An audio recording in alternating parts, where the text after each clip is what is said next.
Mushie Buddies. Today we're going to talk about all the experiments, well not all of them, but at least the important or pressing experiments that I have done and the results that I've come to as a result of those. First things first, I gave y'all a video where I talked about intending to do a microdosing experiment. And well, I did a few, and from those, I have figured out a few things. Number one, 4 days on, 3 days off is my group. 3 days on, 4 days off was cool, but I just liked the regulatoriness of my system, of how like my body and my brain felt with 4 days on, 3 days off. I do want to do 30 straight days just to see how that goes, but I don't know. I have a few questions about that. I wonder if it'll be a thing where like my body develops a tolerance even though I'm only taking a little bit. I kind of just wonder about things that are along those lines, because I was only microdosing at like a 0.25, which was cool. I liked it very much so.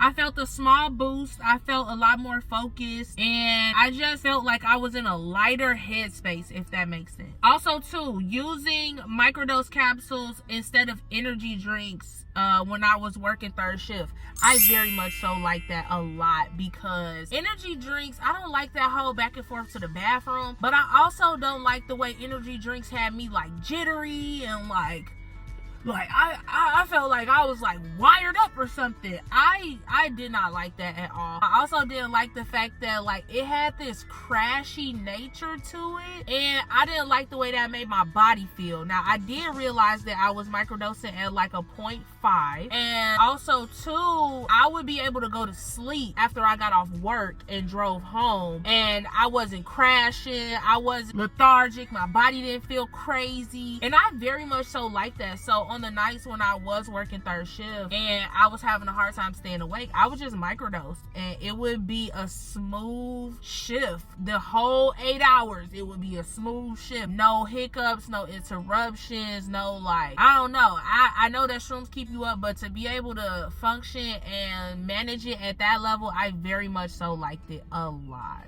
I just kind of felt like because I was at work, there was like an extra layer of caution that I was exercising, and it just made for a way better work environment. Like the stuff that I usually deal with at work, I was completely unbothered in my own world. I had my music on and I was getting it together. Okay, so that was like a 10 out of 10. Highly recommend. 4 days on, 3 days off was another 10 out of 10. 3 days on, 4 days off, it was like an 8. It was like an 8 for sure. I've also realized that water testing is a thing. It was this post that was going around on Facebook like, oh, we had a great time at the beach last night, the SHROOMBAE was busting, blah blah blah, whatever, and this lemonade is like in a mason jar, and to me it looked like a bunch of cigarette butts or regular mushrooms that's just floating on the top of this that's cut up. The lemonade don't look like it got no like pulp in it or nothing like that, and on top of that, this lemonade has not changed colors at all. Now if you've been here long enough, you will know that anytime that citrus is introduced, anytime water is introduced to mushrooms containing psilocybin, the water is going to turn colors. When you add citrus, the water is gonna turn even faster. And so some people was in the comments like, I've never seen this before, I don't know what you're talking about, can you provide examples? I had one person call me a liar and a crackhead, and then there were other people who, because the post started circulating,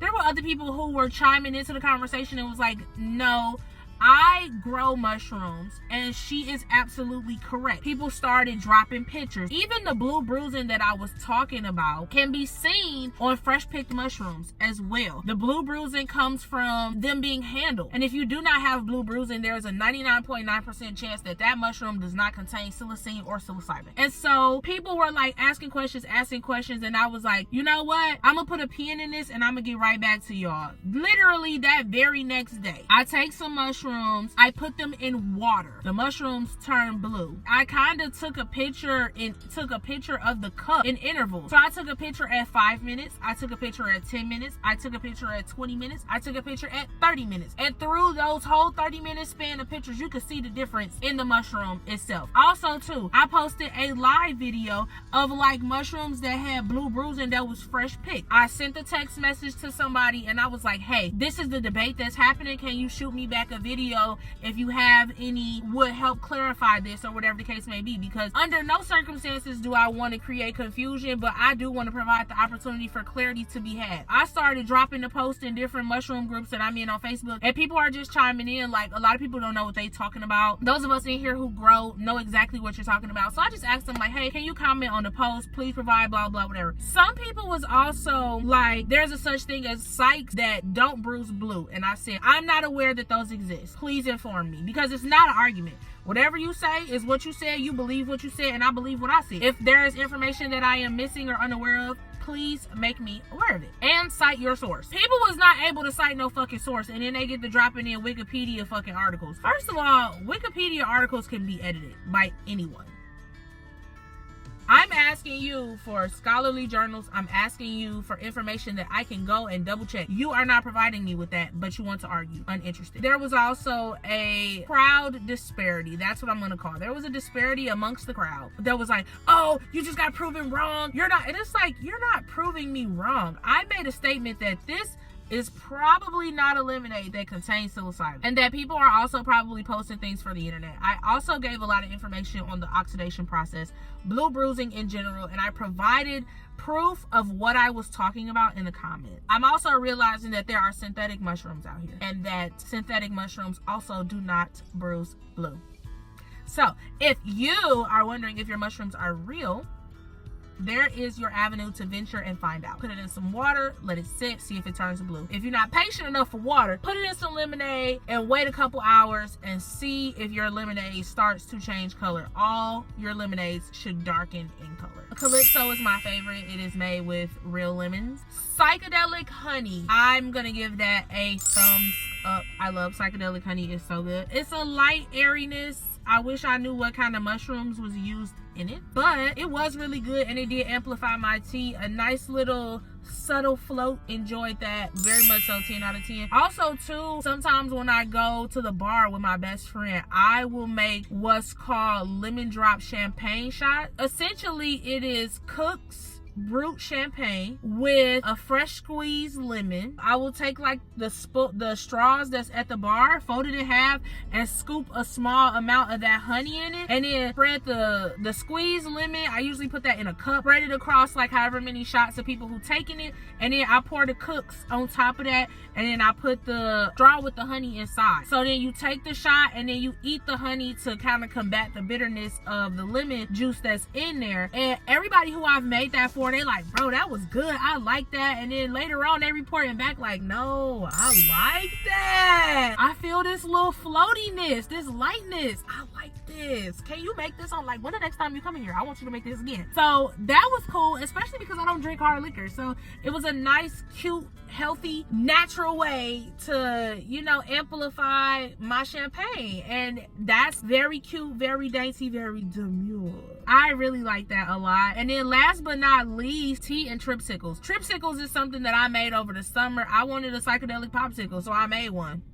And it was a good time, okay? We had a girls' day at the beach. I made some for our girls' day, and the girls' day was lit. Girlies got the pictures off. Then we went and got in the water. We played some volleyball. It was a very good group mental health day, and that was also 10 out of 10. Highly recommend. And then tea, right? So fresh mushies in tea, and I have done quite a bit of experimenting with that. Fresh mushies in the Calypso and fresh mushies in hot tea. It was an experience, and I kind of feel like the tea was way more intense than me just eating like a gram or two dry. I didn't have that big of a mushroom. It was 3 small little mushrooms, put them in the tea. I did not weigh them. I should have, but it was kind of intense. I was already doing something, like I think I was working on my computer or something on like one Saturday morning, doing, you know, editing or whatever, and I made me some tea. And then it was like within like an hour or so, I just had to get up and walk around in order to regulate, because I started to feel like a little overstimulated. And I was like, off of some tea? That's crazy. But again, it was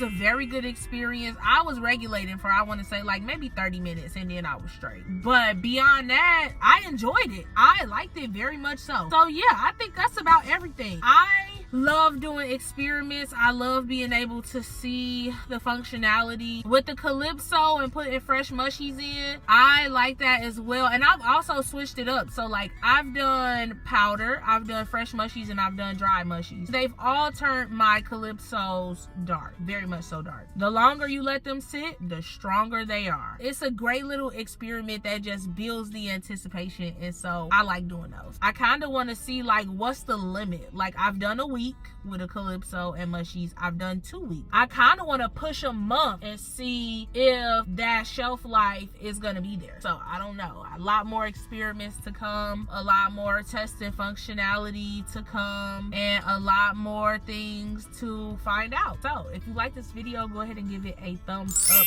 I hope you learned something from this video, and if you have conducted any experiments yourself, I would love to hear about them, just because I want to know the ways in which this is helping people. I want to know some of the things that people are starting to substitute. I would love to hear that. So yeah, things I want to experiment with. I do want to do like an isolation experiment with tinctures. I want to find a good brand or start trying different tincture brands and seeing what those experiments and results are like. So I don't know, maybe I will figure out some type of collaboration with a mushroom brand that has tincture that I like, and we can go from there. So if you like this video, go ahead and give it a thumbs up, comment, like, and subscribe, and I will catch y'all on the flip side. Peace out.